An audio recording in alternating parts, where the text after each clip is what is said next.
became pregnant. I stood paralyzed, unable to move or breathe. The walls appeared to be closing in around me. My mind was filled with incredulity, betrayal, and wrath. My spouse, my partner, the man I trusted with my life, cheated on me with my own sister. Worse, my parents knew. They had kept it a secret because they wanted to protect Chloe rather than give me the truth. They selected her over me again. I felt like all of my years of feeling less worthy had been vindicated. They'd made their decision, and it wasn't mine.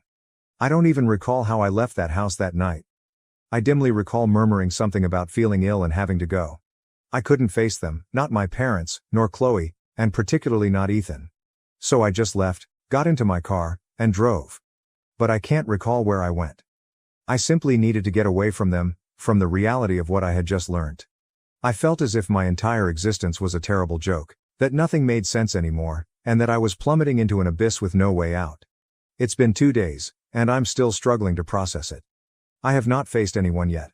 I haven't spoken to Ethan much since that night. He keeps asking me what's wrong and why I'm so aloof, but I can't even look him in the eye, let alone speak to him. Every time I see him, all I can think of is him and my sister Chloe. How could he have done this to me? How could she and my parents hide it like it didn't matter, as if I didn't exist? I keep revisiting that conversation in my memory, hearing my parents tell Chloe that her mistake would not ruin her life, that it was simply a moment of weakness. But how about my life? How about my marriage? Didn't it matter? Didn't I matter? I feel erased, like I'm a supporting role in a story that should have been mine, but it's always about Chloe. They will always protect her, regardless of what she does or how much she hurts me. And now I'm gathering up the pieces, trying to find out how to move forward after everything I thought I knew has been flipped upside down. I honestly do not know what to do. I'm not sure whether I should face Ethan and demand the truth, or talk to my parents and tell them how much they've wounded me. I'm not sure who to face first. I'm not even sure whether I have the strength to face Chloe. The notion of speaking with her and hearing any explanations she may have for betraying me makes me sick to my stomach. But I can't keep living this way, pretending everything is fine when it isn't. I can't hold this secret inside, allowing it to taint my every thought and moment. Part of me wants to scream at them, telling them how much they've wounded me and damaged. But another part of me wants to leave, run away, and never look back. I'm not sure which segment to listen to. I'm not even sure whether there's a good choice here. All I know is that I am entirely broken, and I have no idea how to put myself back together. My entire life, I've felt like I wasn't good enough, like I didn't matter. And now, after all of this, it appears that has been confirmed. My parents have made it obvious that Chloe will always be their top priority, regardless of what she does or who she hurts. So where does it leave me? How can I move forward when the people who were supposed to love and protect me have repeatedly chosen someone else? I do not have the answers. I wish I had. I wish I knew what to do, how to mend it, or even how to move on. But right now, all I feel is tremendous betrayal and pain, and I have no idea how to stop it. That's why I'm here, writing this post, hoping that someone, anybody, will tell me what to do, since I feel like I'm falling apart and have no idea how to stop it. I understand that it is easy to form an opinion from the outside, and that is exactly what I am seeking for. But on the inside, it feels overwhelming. Update 1. It's been over 2 weeks since my initial post. I have had time to think, feel, and plan. I was initially paralyzed by the agony, uncertainty, and betrayal. However, that immobility has dissipated, giving way to something colder, sharper, and far more frightening. At first, I believed confronting Ethan, Chloe, and my parents would provide some closure. But now I've decided on something completely different. Yes, I will face them, but not by yelling, crying, or demanding explanations. Instead, I want them to feel the suffering I've been through. I desire vengeance. I intend to get my revenge in the most complete manner possible while adhering to the letter of the law. For the past 2 days, I have been meticulous and patient. They believe I know nothing and am a second-rate daughter and wife who simply smiles and agrees on everything. Let them continue to believe that, because in the meantime, I've been working in silence, accumulating proof to back up everything I heard that night. Betrayal always leaves a trail, even if the betrayer believes they have hidden their tracks. And I'm determined to reveal every information they thought was hidden. First, let me tell you about the baby shower. Yes, there was a baby shower. A few days after my last post, my mother contacted me in her typical happy tone, pretending nothing had occurred, as if she hadn't been a part of this tremendous betrayal. She asked if I would host Chloe's baby shower because, to my family, I am essentially a servant, and of course, I would be in charge of it. Perhaps if the circumstances were reversed, she would not have asked my sister to host this event. Yes, she wanted me to commemorate the guy who had ruined my marriage and life. The arrogance left me dumbfounded for a moment. But then it occurred to me that I could turn this to my advantage. This could be an excellent time to lay the groundwork for what's coming. Of course, I agreed. I answered sure, making sure my tone did not reveal my genuine intentions. She was overjoyed, nearly euphoric. "Chloe will be so happy," she remarked. I grinned through the phone, thinking about how thrilled Chloe would be to find out what I had planned for her. But, before I made my move, I needed to gather as much as I could.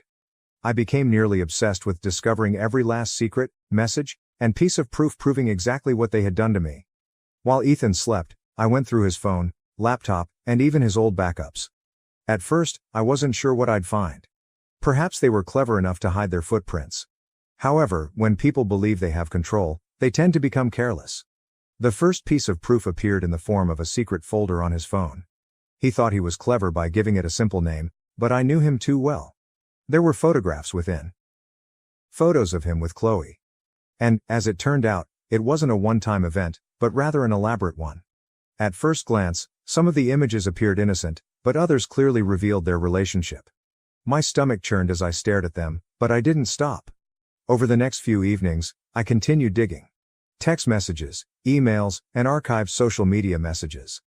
I discovered chats between Chloe and Ethan, some from months ago, when they discussed how careful they had to be to keep me from finding out. Their remarks cut like knives, yet they also fueled me. They had been so casual about it, as if I were just an impediment in their path. But the big shock came when I discovered texts between my parents and Chloe. My mother, in particular, had been actively involved in keeping everything a secret. There were discussions about how Maya did not need to know and the significance of protecting Chloe's reputation. Chloe even provided Ethan screenshots of these communications to reassure him that my parents were on their side and didn't have to worry about me finding out. I felt ill to my stomach when reading it. They didn't care that I was their daughter. All they were concerned about was Chloe's reputation. I've saved everything. Every image, communication, and piece of evidence was now safely kept on my devices. I backed everything up just in case. I was not going to rush. I was going to wait for the right opportunity to strike. Maybe at the baby shower, maybe later. But I'd make certain that when everything came crashing down, it would be catastrophic. They wouldn't know what had hit them. Update 2. It's been about a week since my previous post, and I have so much to share, but I'm not sure where to start. Yesterday's events felt like they happened in a dream, or possibly a nightmare. It depends on whoever you ask. I spent the entire day at Chloe's baby shower, pretending to be the perfect hostess while hiding my inner turmoil. The facade was meticulously designed. I was the devoted sister, happy daughter, and faithful wife. Everyone was present. Family, friends, and Chloe's spouse. None of them had any idea of the impending chaos.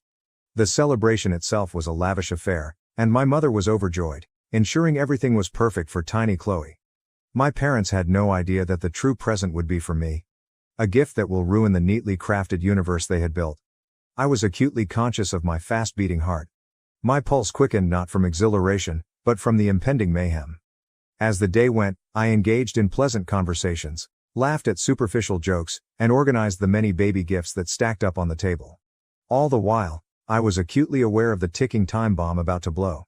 I could see Chloe enjoying the attention. Her smile would fade quickly, but the more she believed she had gotten away with it, the better my payback would be. The time comes when they cut the cake. Everyone applauded and praised her, and I felt my heart race even faster as I prepared to give Chloe with my special gift. I told everyone it came from the heart, but deep down I knew it came from the depths of my anguish. Then I stood up to address the gathering, and the room became quiet. Chloe smiled at me, clearly excited, as she grabbed for the beautifully wrapped box I had worked so hard to offer.